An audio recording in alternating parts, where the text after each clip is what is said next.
Let me begin today by asking you all a question. No doubt the answer is very obvious, but even then, who are our actual heroes and warriors of today? No doubt they are the doctors, nurses, medical staff, and all others who have put their lives on risk and are looking after the COVID 19 patients day in and day out. But on the other hand, who are our other actual heroes and warriors whom we hardly give a thought to? Maybe perhaps only on August 15th, which is our Independence Day, or on 26th January, which is our Republic Day, when we attend a flag hoisting ceremony, sing a few patriotic songs, sing the national anthem, and that's it. I'm sure by now you all must have understood whom I'm speaking of. Well, it's our brave hearts, the soldiers who keep guarding our borders and our nation 24 by 7, 365 days a year, under all kinds of weather conditions with a smile on their faces.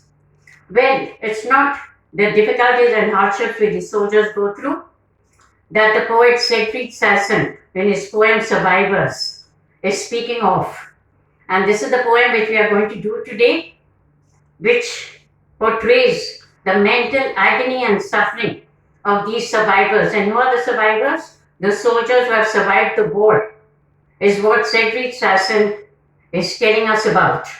And the mental agony and strain is of really no concern to the politicians and the civilians, people like you and me, who are quite unaffected. We only think of the soldiers who have died, their families and children, but the survivors who have survived the war, the mental agony and suffering, and they are so disillusioned with war. And Seigfried Sasson understands it because he himself is a soldier poet. On the very first day, he had to face the First World War and was thoroughly disillusioned by it. And soon after, his comrade, his friend, died in this war. He protested very violently against this war. And people thought he was mentally unsound. And even though he was not physically injured, he was sent to the military hospital. And that is when he wrote these poems, the trench poems, trenches where the soldiers stay in times of war. And the mental agony and suffering which these soldiers go through is really a matter of concern. We don't realize it unless we read poems like this. And in this short poem of 10 lines, the poet has also captured the insensitive attitude of the politicians and the civilians, who after the war think that the survivors, the soldiers, are longing to go back. And in the soliloquy, a passage said, or a poem said all by himself to himself, and that is how very sarcastically the poet in this poem has portrayed the attitude of the politicians and the civilians, and even that of the mental suffering which the survivors go through. And very sarcastically, he says to himself, indirectly addressing the politicians and civilians. No doubt they'll soon get well, the shock and strain. And what do we people think? That no doubt they will soon get over it.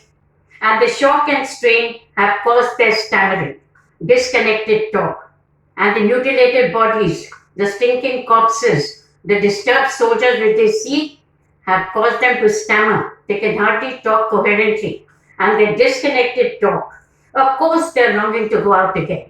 And again, very sarcastically, he says that people like us, the politicians and civilians, think they are longing to go out again. Of course, they're longing to go out again. These boys with old, scarred faces learning to walk. And these boys, they are barely 20 or in their 20s. And the way they suffer mentally, it makes them look much older than their age. And they are mentally and physically scarred for a lifetime. These boys with old, scarred faces learning to walk. And why are they learning to walk? Because they become like children. Their past is forgotten. The horror and the mental agony which they have suffered makes them feel as though they have to start life all over again. They have to pick up the threads of life all over again. They'll soon forget their haunted nights. And that is what we think, that they will soon forget their haunted nights. And why are the nights haunted? Because they are always thinking of the soldiers who have died in front of them. And they could not do anything to rescue them or save them. And that is the mental agony which keeps on haunting them. And their dreams trip with murder. They think they have murdered them because they have not been able to save them. And we can imagine our plight. Even if we see a stranger dying in front of us, whether we are able to help him or not, the sight will never leave our minds. They soon forget their haunted nights, their cowed subjection to the ghosts of friends who have died. And they feel like cowards. They submit themselves before the ghosts of the friends who have died. And they feel as though they are cowards. They have to submit themselves to the ghosts of friends who died. Their dreams that drip with murder, and they'll be proud. And their dreams keep dripping with murder. All they can think and dream of is the sight of death all around them. And we can imagine the First World War, we may not be able to relate to because it was years ago. But the recent attack between the Chinese soldiers and the Indian soldiers, which left 20 of our Indian soldiers dead, we can imagine the ones who have survived. We keep thinking of the ones who have died, their families, their children. But the ones who have survived would never be able to forget that scene of having so many of their comrades dying before them. And people like us, the non-combatants, who are sitting in the comfort of our houses, we are so insensitive. We do not give a thought to these survivors. Their dreams are drip with murder, and they'll be proud. A glorious war that shattered all their pride. And still we think that they'll be very proud to go back to war. But that war has shattered all their pride. It is not that they are afraid of death, that they don't want to go, but it is this mental agony and the sight of so many of the comrades dying before them, the mutilated bodies. Men who went out to battle grim and glad. And no doubt they went with great honor and pride, and very gladly and happily to war, to fight the war.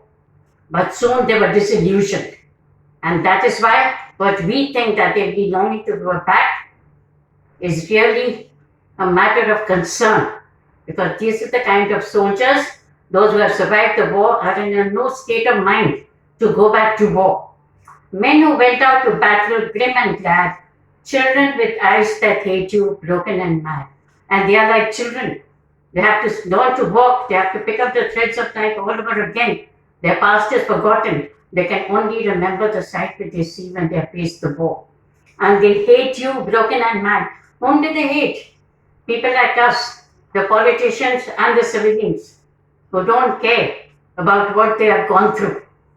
Maybe we only give a thought to the people, the soldiers who have died and sacrificed their lives. But these are the soldiers who are going to suffer all their lives because they have faced war. And broken and mad, they're absolutely broken. Their pride is shattered and they are mad with rage at people like us. Because whenever we see a soldier or a defense personnel, we think maybe he's on leave and he might be wanting to go back and longing to go back. Maybe in normal circumstances they would. But after facing a war, this is the kind of mental agony they suffer. And this is what Seigfried Sasson has portrayed in his poem. And unless we read these kind of poems, we do not realize what the mental state is of these people who have survived, the soldiers who have survived the war and even minor attacks where they find so many of their comrades dead. And I'm sure after reading this and listening to this poem, we all will definitely give a thought. They don't need any pity or sympathy, but they do feel that we should be of some concern. And we should not think that they're always longing to go back and soon they will get well.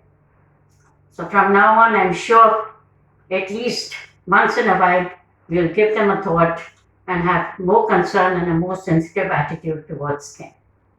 And before winding up for the day, the festival season has already begun, but instead of wishing each other, let us pray for each other's safety and also for the speedy recovery of those who have contracted this virus, unfortunately. Because unless we are safe, we have to take care of ourselves. Unless we are safe, others will not be safe. And so everyone should be safe so that everyone else is also protected.